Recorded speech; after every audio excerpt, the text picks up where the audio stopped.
The average time recruiters spend on a resume is between 5 to 7 seconds. I mean, I spend more of that time blinking than a recruiter will spend reviewing your resume. The problem with online resources is that while a few of them will point you to the right things to do to improve your resume, majority of them are out there to get your cash with a promise that they are going to help you build a more robust and beautiful resume. In this video, I'm going to share with you how to build your resume by building one from scratch, and while doing that, point you to mistakes that you should avoid. Consider subscribing to this channel and hit the bell icon. That way you will not miss out anytime I post out a new video. This 5 to 7 seconds action will help me build my channel and help it grow.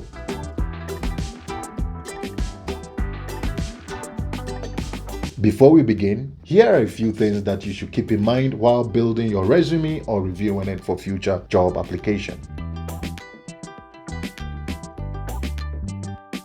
Now, think about your resume as an advertisement. Remember a time in your life that you bought something that you did not need, but because you heard someone say something about it, or you read about it or saw it in the papers or on TV, you ended up buying it anyways. To put this point in more perspective, let me share a story with you. 37 years ago, Apple aired what is widely considered as one of the greatest advertisements in the history of Super Bowl. 3 months after that, Apple recorded about $155 million in sales of their Macintosh PC. It is one of the many acts that has cemented Apple's lead and control in the technological world. Apple used the element of desire, imagination, and possibilities to win the trust and loyalty of consumers. Consider your resume as an advertisement that is selling one product, that is you.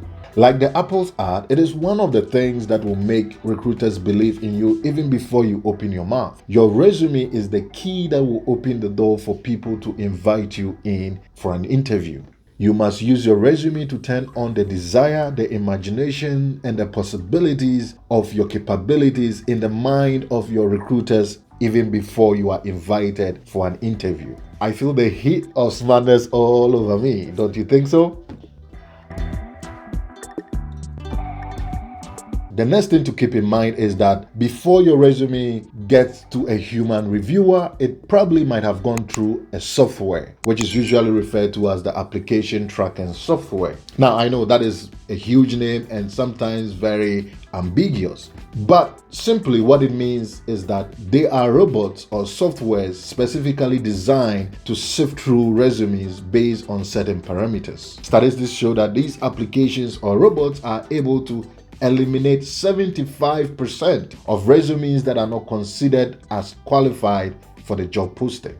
And so if you are using a generic resume or a very fancy resume, think again. 2 ways to avoid falling into the trap of application tracking software is 1, keep your resume as simple and easy to read as possible. Only highlight what matters. By using bold fonts or even italics or font sizes, you can direct the attention of recruiters to look at what matters. Review and edit your resume to suit individual job application. And make sure you are using the key terms that you are using in the job posting. You can do this by copying the job description and going on the internet and pasting it into a word cloud generator. Visually, you'll be able to see the words that are repeated over and over again, and that could give you a cue that those are the words that matters to the recruiter. About a whopping 40% of applications are rejected because of the tone and use of buzzwords. Now, we all know we are all confident and we pay attention to details and we are able to work under intense pressure. And mind you, we are great team players because we are able to work with people from diverse backgrounds. Now, how did that sound to you? That sounds very generic and it doesn't say anything about your capabilities and about what you can do. In your resume, you want to sound original and intentional about the work that you are doing in your current role or the work that you did in your previous position. And there is a metric to highlight that. What you are currently doing in your current position or what you did in your previous position, what tools and strategies you used, and what the outcome was. Your goal is to show recruiters of your abilities and your experience and not to tell them. Do a simple Google search and take all the buzzwords that you see there out of your resume. And if you're unsure, it is advisable to always get a second opinion. Research has shown that applicants that are able to keep their resume between 450 and 600 words stand a better chance of being invited for an interview than applicants that exceed this word limit. As such, it is advisable to keep your resume at most at 1 page. Of course, there are exceptions to this. Academic and senior management positions usually will require additional information to establish credibility and ability of the applicant to do the job. In this situation, it is a good idea to go beyond that 1 page limit. Now that we have basic facts out of the way, let's build our resume. Throughout this demonstration, I'll still be sharing some tips and tricks that will help you build your resume the right way. Now, to create your resume, you will need a Microsoft Word. If you don't have Microsoft Word, you can use Google Doc, which is free. All you need is a Gmail account. After you open the Microsoft Word, save it with your first name and last name _ resume in a place that it can be easily be traced. If you are saving it on Google Docs, you will find this file in your Google Drive. To save time, I went ahead and typed all this information so that you're not wasting your time and we can go straight to the point. As you can see, it is plain. I have not applied any formatting to it. I want to run through the details of this information that I have here, and then we can go ahead and format our document. So the basic information that I have here on top, I have my name, I have my phone number, first name, last name, and Gmail with my LinkedIn. In subsequent video, I'll be sharing with you strategies that you can use to optimize your LinkedIn account. But it is particularly important to include your LinkedIn account on your resume because it is easier for recruiters to simply click on it and review additional information that they may want to verify. Smart tip: about 76% of resumes are discarded for unprofessional email. I mean, we know it is fun to have all those fancy names in your email. We all want to be the right director at Gmail, or the hopeful servant at Gmail, or probably the rich millionaire 2021 at gmail.com.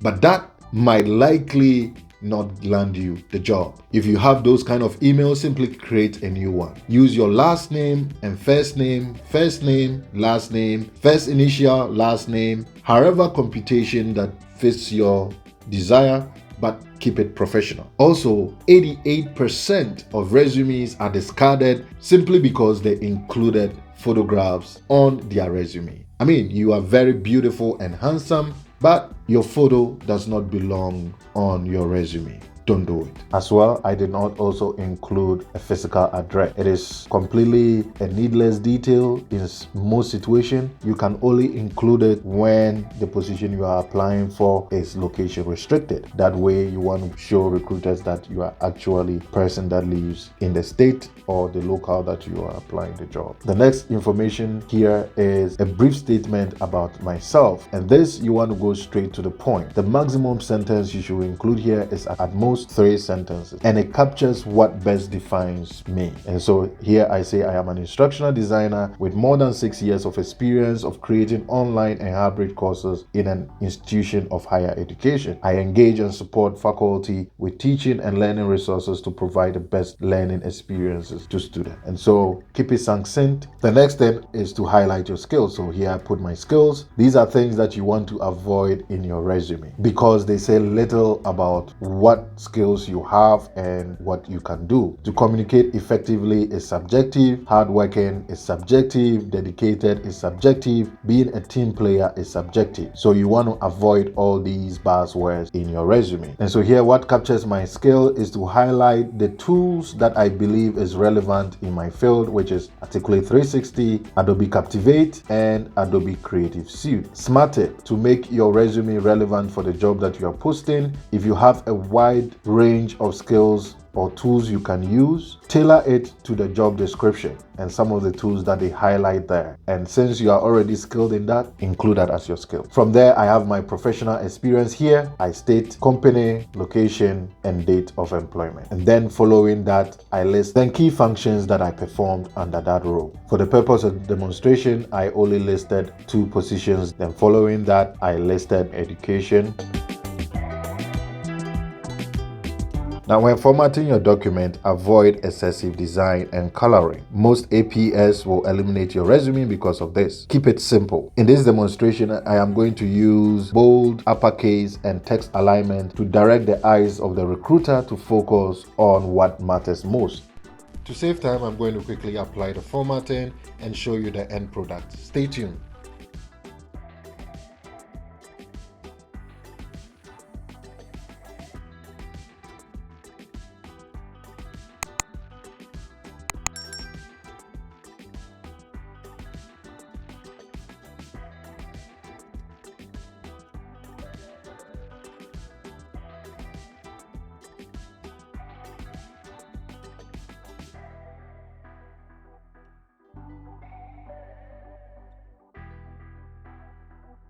And just like that, in a few minutes, I have created my resume.